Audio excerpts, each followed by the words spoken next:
Bismillahirrahmanirrahim. Assalamualaikum warahmatullahi wabarakatuh. Sahabat yang beriman, ketahuilah bahwa hati adalah ibarat sebuah benteng. Setan sebagai musuh kita selalu ingin memasuki benteng tersebut. Setan senantiasa ingin memiliki dan menguasai benteng itu. Tidak mungkin benteng tersebut bisa terjaga selain adanya penjagaan yang ketat pada pintu-pintunya. Pintu-pintu tersebut tidak bisa terjaga kecuali jika seseorang mengetahui pintu-pintu tadi. Setan tidak bisa terusir dari pintu tersebut kecuali jika seseorang mengetahui cara setan memasukinya. Cara setan untuk masuk dan apa saja pintu-pintu tadi adalah sifat seorang hamba dan jumlahnya amatlah banyak. Dan inilah pintu-pintu yang merupakan pintu terbesar yang setan bisa memasukinya. Pintu pertama, ini adalah pintu terbesar yang akan dimasuki setan, yaitu hasud atau dengki dan tamak. Jika seseorang begitu tamak pada sesuatu, ketamakan tersebut akan membutakan, membuat tuli dan menggelapkan cahaya kebenaran, sehingga orang seperti ini tidak lagi mengenal jalan masuknya setan. Begitu pula jika seseorang memiliki sifat hasud, setan akan menghias-hiasi sesuatu seolah-olah menjadi baik sehingga disukai oleh syahwat, padahal hal tersebut adalah sesuatu yang mungkar.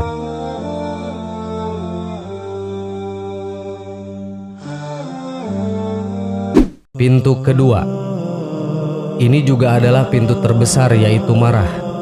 Ketahuilah, marah dapat merusak akal. Jika akal lemah, pada saat ini tentara setan akan melakukan serangan dan mereka akan menertawakan manusia. Jika kondisi kita seperti ini, minta perlindunganlah pada Allah. Rasulullah SAW bersabda, "Idza ghadaba rajulu faqala a'udzu billahi syakana ghadabahu." Jika seseorang marah, lalu dia mengatakan a'udzu billah, aku berlindung pada Allah, maka akan redamlah marahnya.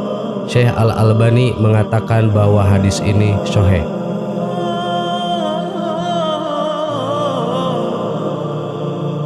Pintu ketiga, yaitu sangat suka menghias-hiasi tempat tinggal, pakaian dan segala perabotan yang ada. Orang seperti ini sungguh akan sangat merugi karena umurnya hanya dihabiskan untuk tujuan ini. Pintu keempat, yaitu kenyang karena telah menyantap banyak makanan. Keadaan seperti ini akan menguatkan syahwat dan melemahkan untuk melakukan ketaatan pada Allah. Kerugian lainnya akan dia dapatkan di akhirat sebagaimana dalam hadis, fa inna aksarohum siba'an fid dunya atwaluhum ju'an yaumal qiyamah. Sesungguhnya orang yang lebih sering kenyang di dunia, dialah yang akan sering lapar di hari kiamat nanti. Hadis riwayat Tirmizi. Pintu kelima, yaitu tamak pada orang lain. Jika seseorang memiliki sifat seperti ini, maka dia akan berlebih-lebihan memuji orang tersebut, padahal orang itu tidak memiliki sifat seperti yang ada pada pujiannya. Akhirnya dia akan mencari muka di hadapannya, tidak mau memerintahkan orang yang disanjung tadi pada kebajikan dan tidak mau melarangnya dari kemungkaran.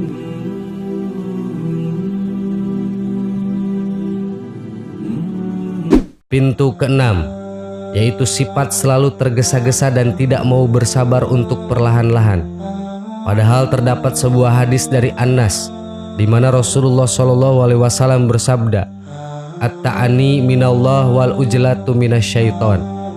Sifat perlahan-lahan atau sabar berasal dari Allah, sedangkan sifat ingin tergesa-gesa itu berasal dari setan. Hadis riwayat Abu Ya'la. Pintu ketujuh, yaitu cinta harta. Sifat seperti ini akan membuat berusaha mencari harta bagaimanapun caranya. Sifat ini akan membuat seseorang menjadi bakhil atau kikir, takut miskin dan tidak mau melakukan kewajiban yang berkaitan dengan harta. Pintu kedelapan, yaitu mengajak orang awam supaya ta'assub atau fanatik pada mazhab atau golongan tertentu, tidak mau beramal selain dari yang diajarkan dalam mazhab atau golongannya. Pintu kesembilan, yaitu mengajak orang awam untuk memikirkan hakikat atau kaifiah zat dan sifat Allah yang sulit digapai oleh akal mereka, sehingga membuat mereka menjadi ragu dalam masalah paling urgent dalam agama ini, yaitu masalah akidah. Pintu ke-10, yaitu selalu berburuk sangka terhadap muslim lainnya.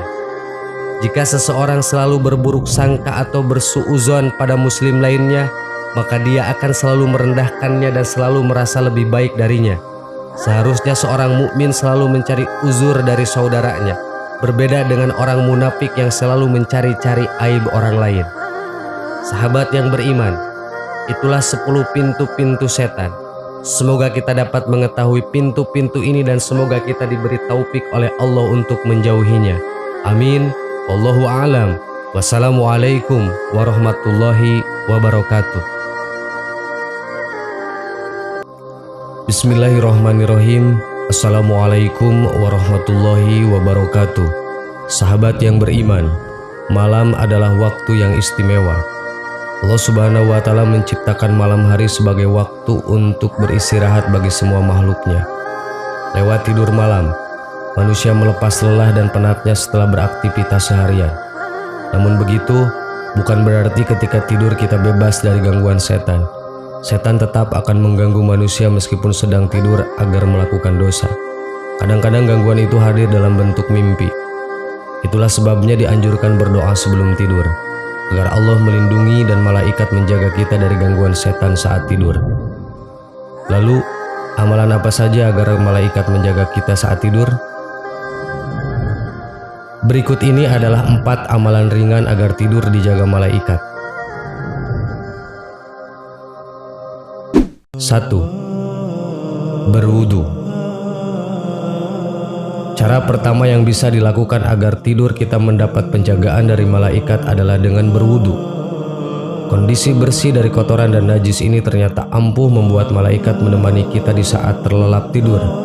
Tidak hanya itu, bahkan malaikat juga mendoakan manusia yang tidur dalam kondisi suci.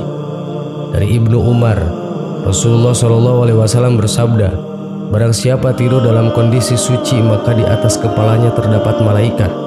Tidaklah ia bangun kecuali malaikat akan berdoa untuknya. Ya Allah, ampunilah hambamu ini si fulan, sungguh ia semalaman dalam keadaan suci. Hadis riwayat Hasan. 2. Membaca ayat kursi. Langkah kedua untuk mendapatkan penjagaan malaikat ketika tertidur adalah dengan membaca ayat kursi sebelum tidur. Dengan begitu, penjagaan Allah melalui malaikat akan terjadi sampai memasuki waktu subuh. Dari Abu Hurairah ia berkata, Rasulullah SAW menugaskanku menjaga zakat Ramadan. Kemudian datanglah seseorang yang mencuri makanan, maka aku memegangnya dan aku berkata, saya akan laporkan engkau kepada Rasulullah. Sebagaimana diceritakan dalam hadis, maka orang tersebut berkata, jika engkau hendak tidur di tempat tidurmu, maka bacalah ayat kursi. Maka penjagaan Allah senantiasa menyertaimu dan setan tidak dapat mendekatimu sampai waktu subuh. Kemudian Rasulullah SAW bersabda, dia berkata benar kepadamu, walaupun dia seorang pembohong, dia adalah setan. Hadis riwayat Bukhari.